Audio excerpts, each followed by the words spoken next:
Hello and good morning to you this morning.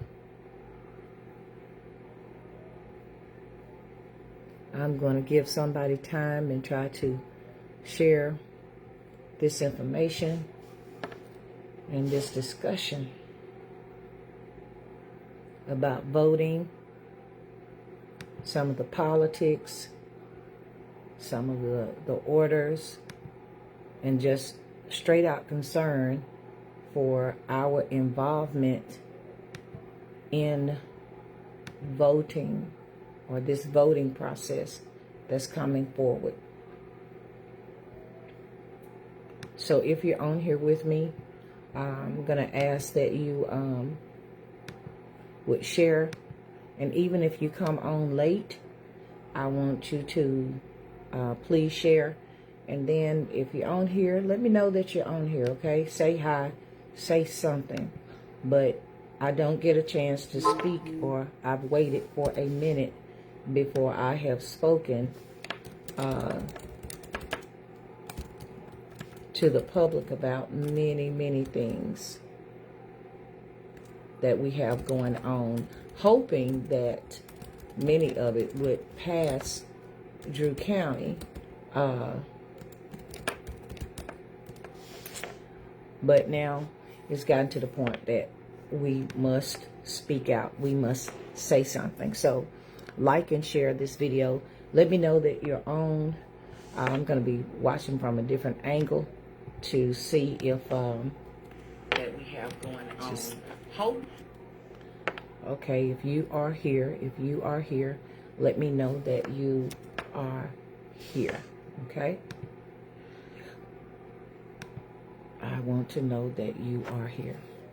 Okay, first of all, some of you are probably working. It's 9 o'clock, and you're probably in your jobs, on your job working. So I'm going to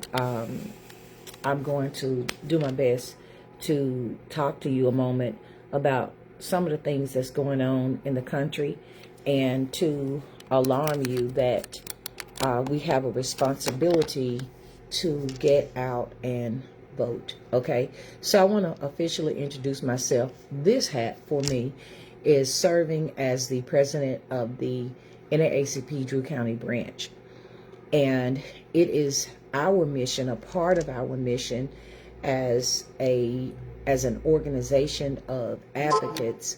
It is our mission to encourage voting, okay, to share with you how important it is to get out and vote, how to encourage you and educate you on voting, as well as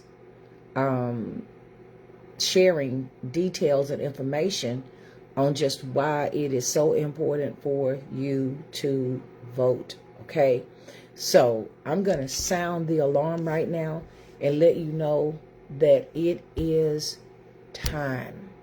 Okay, if there's never been a time in the latter part of America and the latter part of your life, and I'll be 61 this year, it is time now. And it's also time that we spread the love among those that are 18 through 45 who are not showing up at the polls. Okay? Listen, in case you have not noticed, our country, since President Trump, has been all over the place. I thought the election itself, the time that we had to go through, the offenses that we had to take, reading the thoughts of family and friends and dear ones that we thought would stand with us and see the idiocracy of this new bureaucracy and this new administration would actually stand against it, knowing that it was so detrimental to all of our health, wealth, and well-being. It's tough. It's tough right now. We are being attacked as Americans on every side. And you would think that it's not here. Listen, people, you cannot live in a glass house, cover your face, go sit down, be critical, see it happening, and then do not stand up and do anything about it, or be oblivious to the fact that it's not just happening in DC. It's not just happening in California. It's not just happening in Minnesota. It's not just happening in Chicago. Everything that's happening with this present administration, this belief system, and the mission of this party is affecting every one of us, no matter where we live. It has to affect us. And we can't get past, when it comes to our government, the structure and the order and what it is that the government is supposed to be doing to even take care of us. So the first thing, in case you haven't noticed or don't remember, is that when it comes to this government, we are affected by a number of things. I want to read to you your border security and immigration. Okay, the powers that be over us, situated on a national level. That national level of whatever is happening to border security and immigration, that affects us even where we live today. And for what has been happening with the discord and the dislike of ICE and the strong administrative attitude and orders, and I'm feeling for good words, okay, of this present administration, that affects us. That's affecting our neighborhoods. It really is. It's affecting our neighborhoods. It's affecting our schools. People, children are being afraid. And yet we do understand that there needs to be some type of control. We're not oblivious to that. We're not unintelligent to know that there should be some control. I've seen what we have seen now by the Trump administration renewing the efforts to put the wall up over Mexico and compared it to other presidents, and how we affected by trafficking, human trafficking, and so forth. Yes, we have been affected by that. But if you don't have a system in place, a system that has been proven or worked out, that you can take this stand and you actually have the record or the means to know who is and who is not, you should not have initiated it to begin with until the plan was ready. And that's what we're seeing in America. We're seeing a lot of orders, a lot of executive orders that are going out. They have not been proven. It's a lot of rhetoric, a lot of talk, a lot of lies. And people would like for us to say, well, I don't know who's telling the truth. Yes, you do. Yes, you do. Well, if anything, we know who's telling the biggest lies, okay, and who is creating the biggest ruckus, okay? Our organization is a nonpartisan organization. However, we back policies that agree with our policies. We stand on human rights. We stand on justice, and we stand for fairness, and we stand against discrimination to all people, colored people, and black people. And that's it in a nutshell. And so sometimes it may look like we are here because we're against Democrats or we're against Republicans, but what we stand for is what is going to affect our people in major ways that will send their lives tumbling down. So when it comes to this great America, You cannot get past the fact that our administration taking care of border security, immigration, that needs some work. Economic policies, when it comes to economic policies that rip our lives apart, that are sending us into poverty, okay, worse than what it was. When it comes to this education and these new bills, and our present administration is like a child, and the people that follow, because they throw stones, they throw fits like children. The Bible says, when I was a child, I acted like a child. We, at this time, if we're going to cast our vote, we need to cast our vote on mature thinking people who want to hear what we have to say, how we feel, and do not want to sum us all up in one category. So what am I thinking about? I'm thinking about the present SNAP situation. People who want to take away the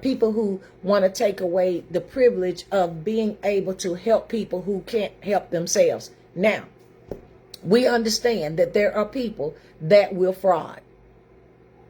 That ain't cool. But at the same time, you have to find ways to wean them out, other than, hey, we're going to clump y'all all in a group, and then we're just going to shut it down, and you're not eligible for this, you're restrained for that, you're restrained over here. You got to study this stuff. But what has happened in this present administration, and everybody that follows, has come out with a bully spirit, and that is affecting everybody, people. Everybody. And I'm still talking about voting. When it comes to foreign policy, we got the tariffs. It takes longer to get products. We've been cut off of this. Your TikTok was affected and had to come back up. People are fighting every day in legislature positions to hold on. So that means we have to get out there, and I don't care if it's $1 or $2 or 50 cents. We've got to actually pay to keep these people in court so that they won't continue to break down America, which affects us in Drew County, Monticello, Southeast Arkansas. So Arkansas as a whole has been a state that has ran last as far as our voting is concerned. We're last on the total poll. Our voter turnout just gone to pits. Now, I can't say why. I can't say, some people say it's because we lost the distrust for the government. But here's the deal. Every time you walk away and you choose not to vote, when you choose not to get involved in politics in some type of way where you at least know what's going on with your taxes, what's going on with your economy, what's going on with your energy, what's going on in your county. When you walk away from that, you let people who are the people that have their own personal agenda to take care of themselves, their families, and no more, be in control. And once they are in control, it's hard for you to fight. It's hard for you to fight. So we're not oblivious to the fact that you want to take control because you want to protect your wealth. You want to keep your family inheritance, but we do too. But we don't want to tear down other people just to keep that. So it's important. I'm going all around Halifax and back to try to show you how important it is for you to stand up, for you to speak out, for you to unite. And this means that in some cases, we're going to have to cross the party line. We're going to have to be unpopular. People are going to say, well, you talk, people that don't mind talking, they say you powerful. Why? Because your voice resonates. Everybody has influence. So in your homes, in your neighborhoods, excuse me, no, ain't nobody had no problem talking until we start talking. So you're going to have to take some of that. Don't go fighting. Just do as Dr. Martin Luther King did. Set forth initiatives on your local, in your local areas. I don't care where it is, what organization you're operating. You need to get to the point to where if you disagree with it as intelligent as you can. Get your facts. This needs to be a fact-finding election, you guys. Okay? I can think of several. Now, here's another thing I'm going to say. Well, let me go back and keep this organized. First of all, when I talk about there's something that you need to understand that's happening here, okay? And I'm getting my information from Ballotpedia, in which I will post on this page, and you can go find everything you need about candidates and so forth. But Donald Trump's administration has been recorded as having the most executive orders a president across his first and second term a president has ever initiated. Now, some people say, oh, that's awesome because he's getting the job done. He said, how you going to put all that in there and don't have an ulterior motive to take somebody out? All that work is being done behind what we told you to begin with, Project 2025. And you need to go understand the people and what they think. What it boils down to for the people that we serve in NAACP, it boils down to taking us down and taking our voice and taking us back. Bottom line. It boils down to taking the middle class and the low class, no matter what your race is, back. It has no passion. And hopefully in the midst of these executive orders, some of them get lost and someone don't have enough money to go in and sue them and to stop these things from happening. In his first year of office, he had 230 executive orders initiated. That was the highest first ever from Franklin Roosevelt. His job and the job of most of the people is to lie to you, to get you young people especially that are not on top of your game to be impressed with how he sees wealth and getting it. Come on, y'all. He's already overqualified wealthy by running over people. Some people get wealth off the backs of other people. They don't have their insurance. They don't pay for their insurance. They don't provide good care for them. They just work them like Hebrew slaves as long as their jobs. Are we affected in Drew County? Yes, we are. We have industries here. Yes, we do. We have industries that are not because we do not have, the groups. I remember working for the newspaper when there were people who wanted to initiate, forgot what you call them, on the job to where you have people that cover you and speak for you. I forgot the name of that. But they did not want that. I remember that just as clear when I worked for the newspaper. So there's still nothing to protect our employees at these jobs. There's still nothing to say, are you fairly paying? Are you giving raises as you should? Are you covering their health as you should? Are they being time off when they need it for different things like pregnancies and emergencies? Is this what's happening? Y'all, it's still affecting us too, because there's nobody who wants to challenge it because what? We are afraid. Afraid of what? Human beings. I got a friend that said they're just humans. If you have something to say, say something. Open your mouth and say something. I'm saying all this again because you need to know that it is important that when you cast your vote, first of all, it's important to cast your vote.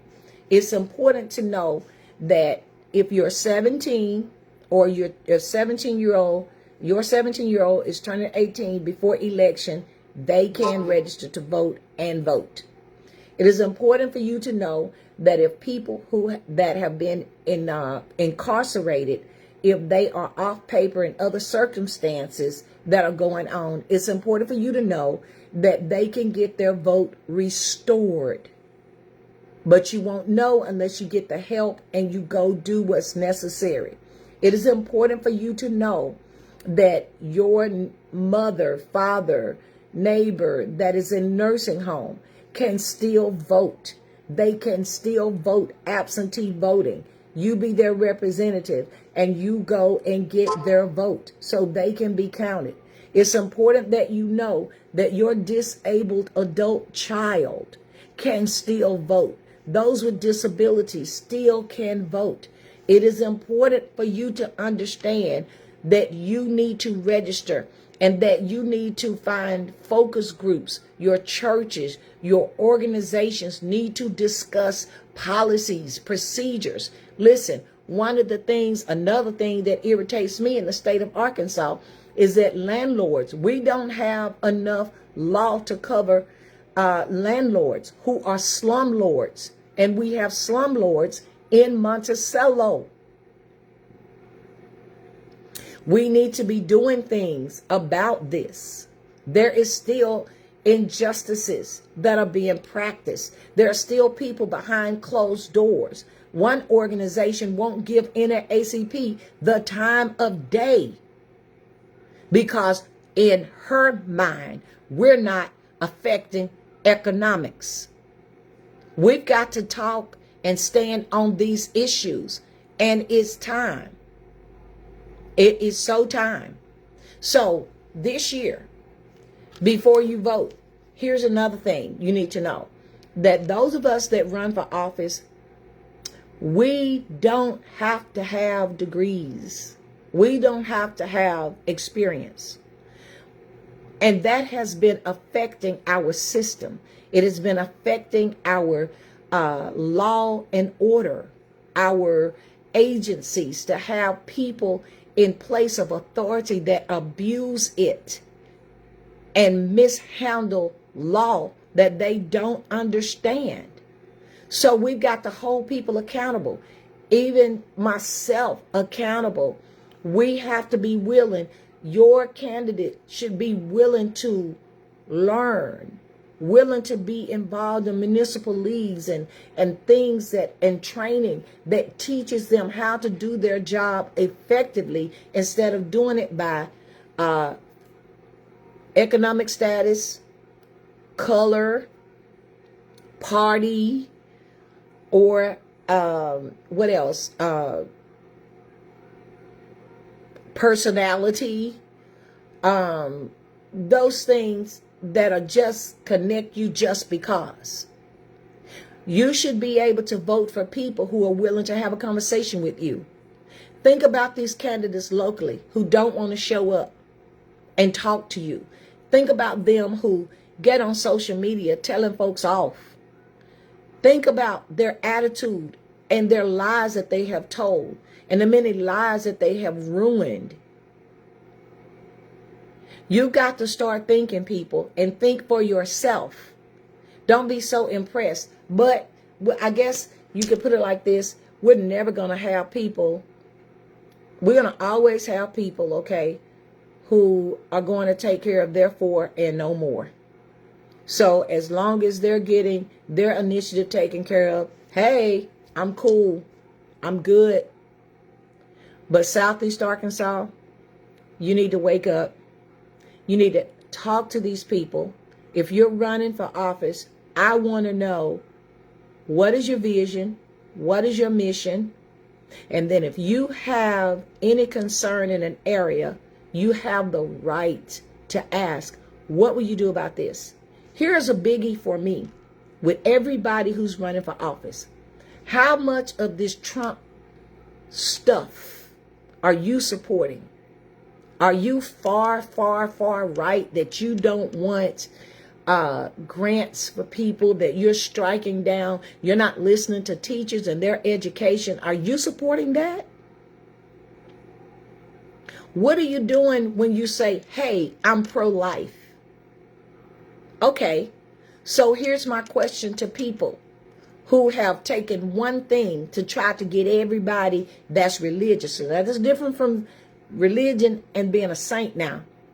Okay, just attend that. You got to have a heart. So somebody showing up in a robe and impressed and, hoopla on Sunday.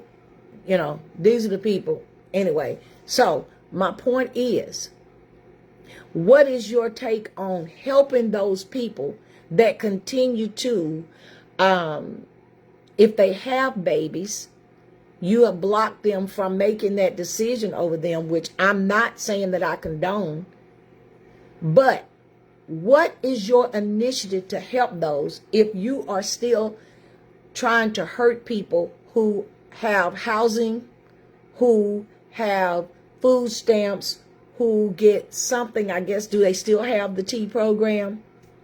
Because I'm going to tell you, I was just that girl that refused food stamps years ago when I really needed them, because the system said to me, because you have your student loans, we count that as your income. And I got a $5 book of stamps, and I was only making $3,000 a year trying to go to college. And I took the stamps back to the office and said, all that paperwork, and you gonna give me $5?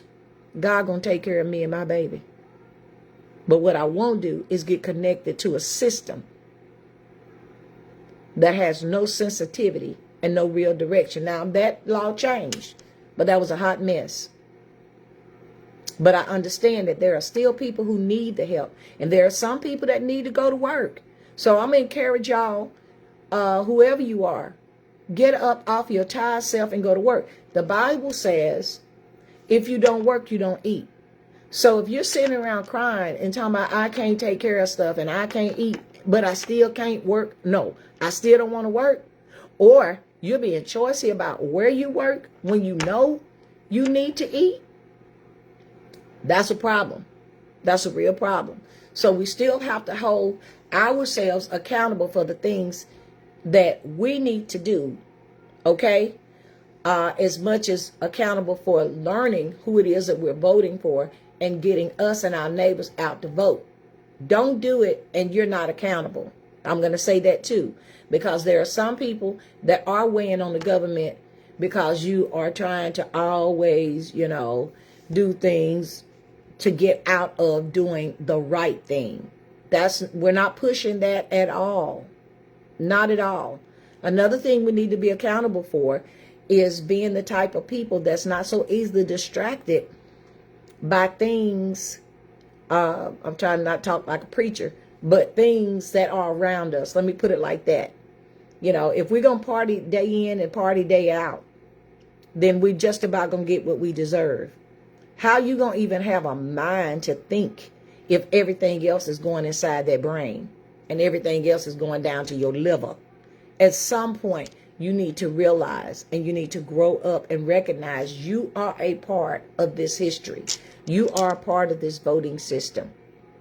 Let me tell you, I'm going to get off that soapbox because that's the one I probably preach at church.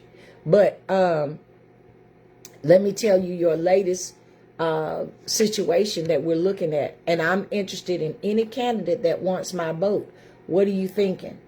Trump is pushing for nationalizing elections. So in case you don't know what that is or what that would mean, let me tell you what that means. If that is, let me find my information. Okay. Nationalizing the voter process means shifting control over how elections are run from the state and local governments to the federal government.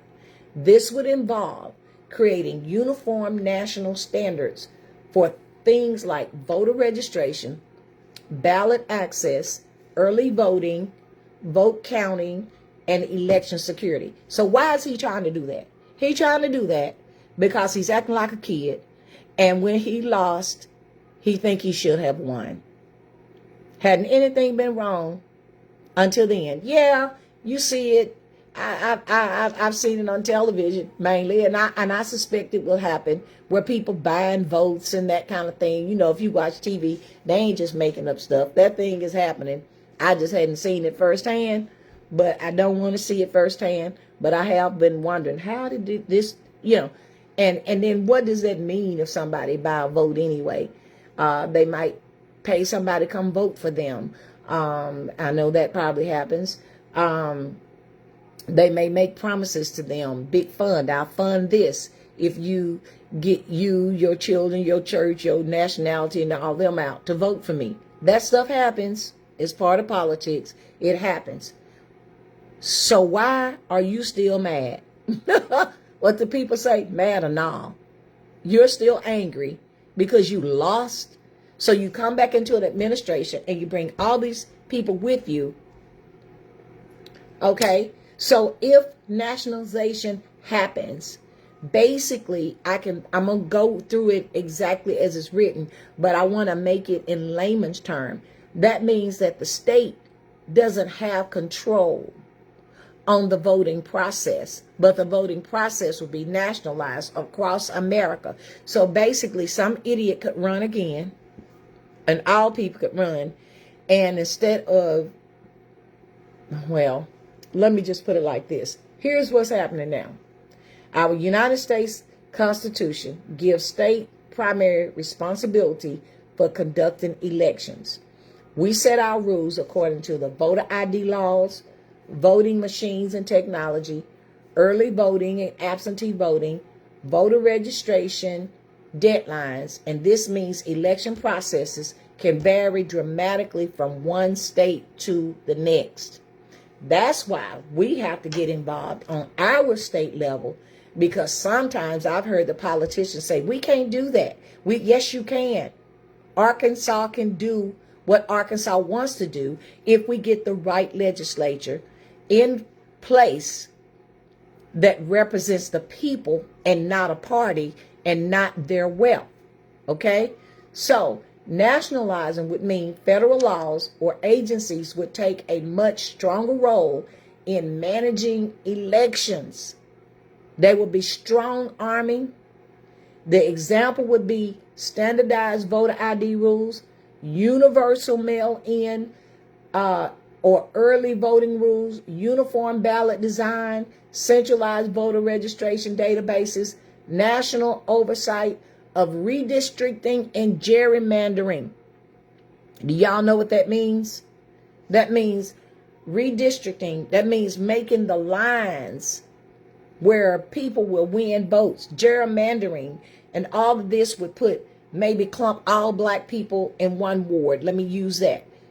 Clump them in one ward or one zone, and they have one vote or one representative. And then it could put all wealthy people or all Indian people or all something over there, and they could mismatch our system of democracy. So yes, our democracy is being attacked.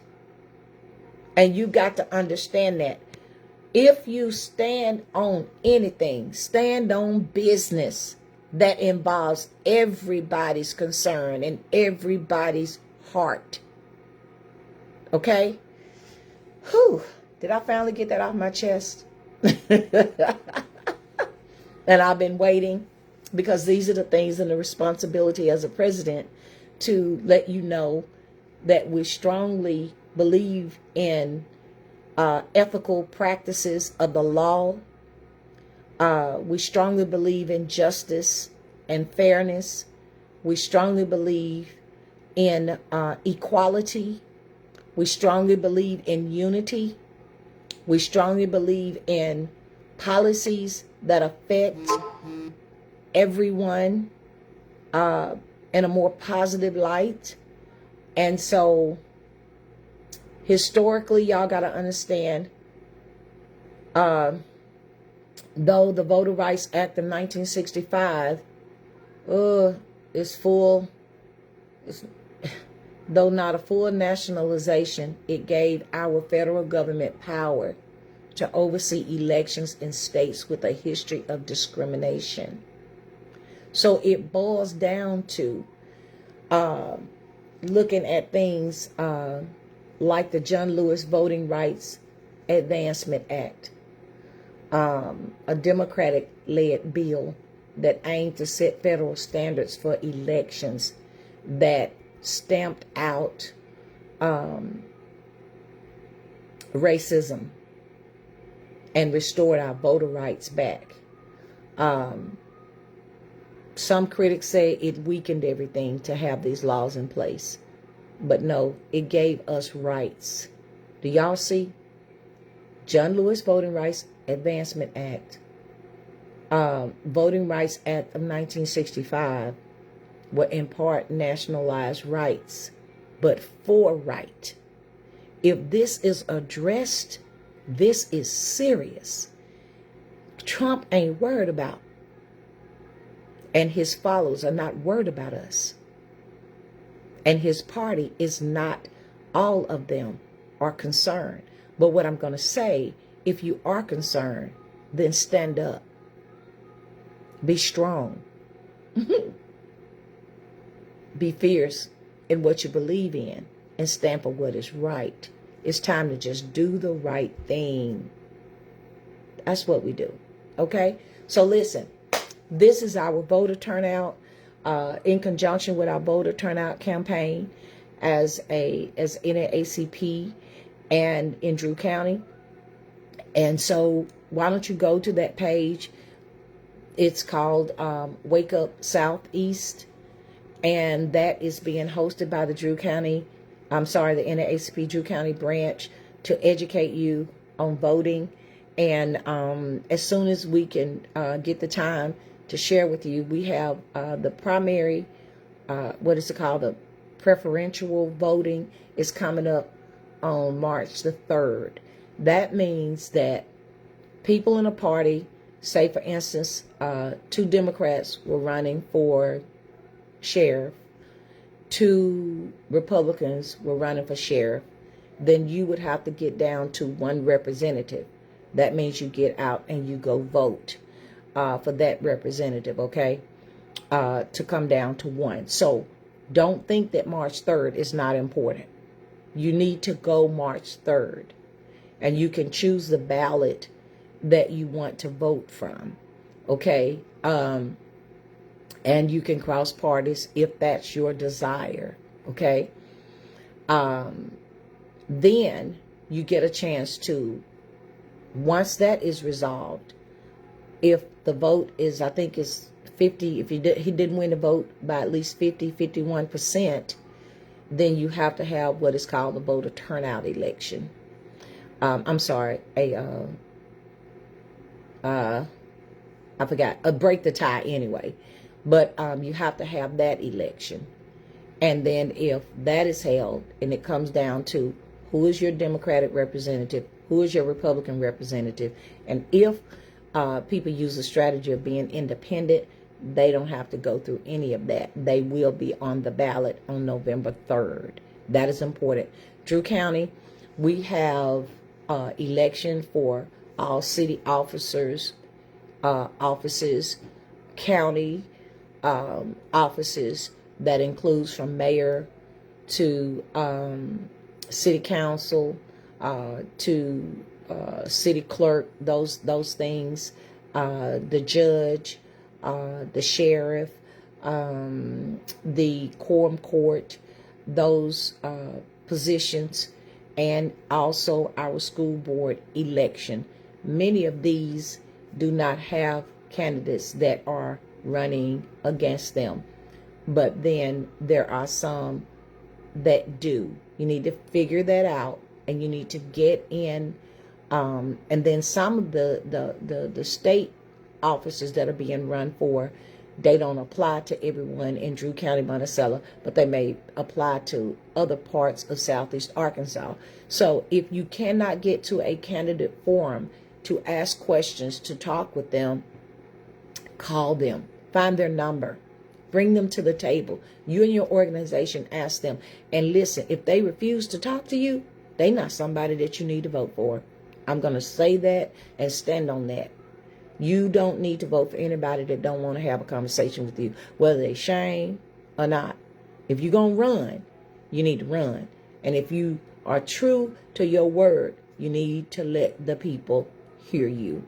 Okay? All right, that's my spiel. Probably won't happen for another year. But I'm Clarissa Pace. I'm president of the NAACP Drew County Branch. This has been my time. Share this video and let's get out and vote. Let's get educated. Let's get our people. Let's make record numbers in Southeast Arkansas to do the right thing. See you at the polls.